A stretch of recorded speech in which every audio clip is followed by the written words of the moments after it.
अस्सलाम वालेकुम। मेरा नाम डॉक्टर अरशद है और मैं कंसल्टेंट ऑर्थोपेडिक सर्जन हूँ। आज की वीडियो में हम डिस्कस करने जा रहे हैं that how should we approach towards a patient who is presented with the complaint of joint pain or arthritis. Joint pain or arthritis is a very common condition, and on taking history and examination, we can isolate that whether the patient has complaint of pain and pain and swelling in a single joint, that is a monoarthritis, or pain or swelling in a multiple joints, that is polyarthritis. तो आज की video में हम discuss करेंगे कि हम history और examination लेते हुए हमें किन किन डिफरेंशियल्स को जहन में रखना चाहिए। प्रिस्क्रिप्शन लिखते हुए या लैब्स को एडवाइस करते हुए हम कौन कौन से डिफरेंशियल्स को या पॉसिबिलिटीज़ को जहन में रखते हुए आर्थराइटिस के पेशेंट्स को अप्रोच करते हैं ताकि हम एक डायग्नोसिस की तरफ पहुंच सकें। तो इनको बारी बारी डिस्कस करते हैं। सबसे पहले है मोनोआर्थराइटिस। इसका मतलब ये है कि पेशेंट प्रेजेंट हुआ है और उसके सिंगल किसी भी एक जॉइंट में, वेदर वेट बेरिंग और नॉन वेट बेरिंग जॉइंट्स के अंदर पेन है। तो सबसे पहले जो डिफरेंशियल हमारे जहन में आना चाहिए वो है ट्रॉमा। हम पेशेंट से हिस्ट्री लेंगे कि उससे कोई चोट तो नहीं लगी, स्लिप तो नहीं हुआ, हिस्ट्री ऑफ फॉल तो नहीं है, ट्विस्टिंग इंजरी तो नहीं है जिसकी वजह से सॉफ्ट टिश्यू की स्वेलिंग हो गई, पेन हो गया जिसकी वजह से उसको पेन है, या कोई बोनी इंजरी हो गई। तो number 2 point is tumour. If there is any tumour involving the joint जिसके अंदर वो पेन या स्वेलिंग की कंप्लेन के साथ आया है, तो there is we can examine that there is obvious swelling over the joint, और उसकी प्रोमिनेंट वेन्स होंगी और टेंडरनेस होगी, डिक्रीज रेंज ऑफ मोशन होगी, वेस्टिंग होगी प्रॉक्सिमल डिस्टल मसल्स की, और जो है प्रोमिनेंट वेन्स होंगी, और देर जो ऑब्वियस स्वेलिंग होती है उससे हम आइडिया लगा सकते हैं कि ये कोई ट्यूमर है, बिनाइन है, मेलिग्नेंट है। तो सेकंड पॉइंट जो मोनोआर्थराइटिस का हो सकता है वो है pain. Number 3 point is infection. Infection can be of 2 types. Number one is septic, number 2 is tuberculous. Bacterial infection हो सकता है, बैक्टीरियल इन्फेक्शन हो सकता है, या ट्यूबरकुलस इन्फेक्शन हो सकता है। वो हमने इन दोनों टाइप्स का जो है ना इन्फेक्शन, उसके साथ फीवर की हिस्ट्री हो सकती है, वेट लॉस की हिस्ट्री हो सकती है, कॉन्स्टिट्यूशनल सिम्टम्स हो सकते हैं, और एग्जामिनेशन पे कोई इंट्राआर्टिकुलर इंजेक्शन की हिस्ट्री हो सकती है, और एग्जामिनेशन पे डिस्चार्जिंग साइनसेस हो सकते हैं, टीबी के साइन सिम्टम्स हो सकते हैं। तो ये सारे हमने इसकी हिस्ट्री और एग्जामिनेशन के लिए नोट करना है। Number 4 important point is in case of monoarthritis is gout यानी कि हाइपर यूरेसीमिक कंडीशन। प्रोलॉन्ग्ड हाइपर यूरेसीमिया हो तो उसकी वजह से जो यूरिक एसिड की जो क्रिस्टल्स हैं वो हमारे जॉइंट में डिपॉजिट हो जाती हैं, और मोस्ट कॉमनली ये हमारे पाँव के बड़े अंगूठे यानी कि फर्स्ट मेटाटार्सोफ्लेंजल जॉइंट्स के अंदर क्रिस्टल्स डिपॉजिट हो जाती हैं, और पेन होता है, और स्टिफनेस हो जाती है, रेंज ऑफ मोशन डिक्रीज हो जाती है, रेडनेस हो जाती है, लोकल टेंडरनेस होती है, और पेशेंट की जो एक्टिविटी है वो लिमिट हो सकती है। और फर्स्ट मेटाटार्सोफ्लेंजल जॉइंट के अंदर यूरिक एसिड की जो क्रिस्टल्स जब डिपॉजिट हो जाएं, और उसकी इस इन्फ्लेमेशन को पोडेग्रा कहते हैं।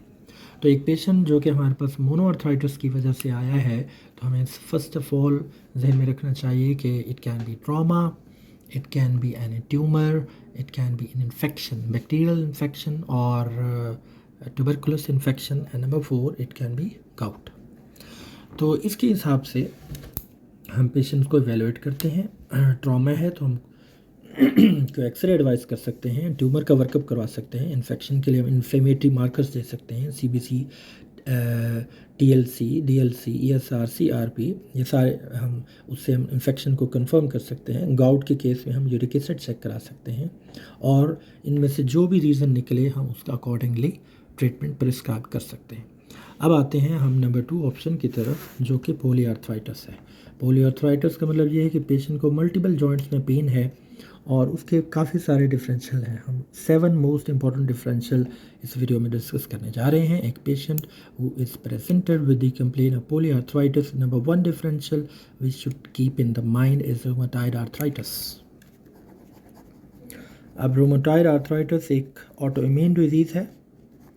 इसका मतलब ये है कि हमारी अपनी अपने बॉडीज़ में सर्टेन टिश्यूज़ के अगेंस्ट ऑटो एंटीबॉडीज़ बनते हैं जो कि हमारे टिश्यूज़ को डैमेज करते हैं। ये जो एंटीबॉडीज़ बनती हैं ये हमारे जॉइंट्स के अंदर जो साइनोवियल मेम्ब्रेन होती है उसके अंदर साइनोवाइटिस पैदा कर देती हैं, जिसके अंदर एक टीथर्ड और स्वॉलन साइनोवियल मेम्ब्रेन बन जाती है और जॉइंट्स की डिफॉर्मिटीज़ हो जाती हैं और पेन होता है, ख़ास तौर पे सुबह के टाइम, जिसे हम मॉर्निंग स्टिफनेस कहते हैं। तो ऐसा पेशेंट जो मल्टीपल जॉइंट्स में पेन के साथ आया है, ख़ास तौर पे हमें हिस्ट्री लेनी होगी कि उसके अंदर morning stiffness greater than 1 hour है कि नहीं, और 3 और मोर देन 3 जॉइंट्स इन्वॉल्व होने चाहिए, एटलीस्ट 1 जॉइंट हैंड का इन्वॉल्व होना चाहिए। और उसके साथ में हम कुछ और डायग्नोस्टिक क्राइटेरिया भी देखते हैं, जैसे कि आर इफेक्टर या एंटी-सीसीपी एंटीबॉडीज़ या एक्सरे की फाइंडिंग्स। तो उसके मुताबिक हम रोमेटॉइड आर्थराइटिस को डायग्नोस कर सकते हैं। Number 2 point is ankylosing spondylitis. ये भी एक ऑटोइम्यून डिजीज़ है। इसका मतलब ये है कि हमारे जो अटैचमेंट साइट्स हैं स्पाइन के अंदर, वर्टिब्रा पर जहाँ हमारे टेंडन्स एंड लिगामेंट्स अटैच हो सकते हैं, उनके अटैचमेंट साइट्स पर इन्फ्लेमेशन हो जाती है। इसको एंथीसाइटिस कहते हैं, एंथीसाइटिस, जिसकी वजह से हमारी बैक में स्टिफनेस होती है, हम बेंड नहीं हो सकते, चेस्ट की मूवमेंट्स रिस्ट्रिक्ट हो सकती हैं, काइफोसिस हो सकता है, झुक के पेशेंट चलता है, नेक की रेंज ऑफ मोशन डिस्टर्ब हो सकती है। इसके लिए हमने जो है ना ESR एंड CRP हमारा रेस्ड होता है, उससे मॉनिटर कर सकते हैं, HLA-B27 कर सकते हैं हम। सबसे इनिशियल जो इन्वॉल्वमेंट होती है उसकी वो SI जॉइंट्स में होती है। तो SI जॉइंट्स का हम एक्सरे देख सकते हैं, वहाँ पे ब्लरिंग देख सकते हैं, कैल्सिफिकेशन देख सकते हैं, और इस तरीके से हम एनकाइलोजिंग स्पॉन्डिलाइटिस का डायग्नोसिस करते हैं। Number 3 point is psoriatic arthritis. Psoriatic arthritis, psoriatic arthritis का मतलब ये है कि पेशेंट को लॉन्ग स्टैंडिंग जो है ना वो स्किन डिजीज़ होगी और इसकी हिस्ट्री उसमें पॉजिटिव होगी, और सोरियासिस जो है distal interphalangeal joints of the hands को ज़्यादा इन्वॉल्व करता है। सॉसेज शेप्ड फिंगर्स होती हैं, और डिस्टल इंटरफ्रेंजल जॉइंट्स जो है ना उनकी डिस्ट्रक्शन होती है, नेल्स की डिस्ट्रक्शन होती है, और लॉन्ग स्टैंडिंग स्किन डिजीज़ की हिस्ट्री होती है। Number 4 point is reactive arthritis. Reactive arthritis का मतलब ये है कि हमारे बॉडी टिश्यूज़ में अवे फ्रॉम द जॉइंट्स और अदर देन द जॉइंट्स कोई इन्फेक्शन या इन्फ्लेमेटरी प्रोसेस चल रहा है, जिसकी वजह से एज ए रिएक्शनरी इन्फेक्शन के तौर पे हमारे जॉइंट्स स्वॉलन हो गए हैं और जॉइंट्स के अंदर पेन होता है।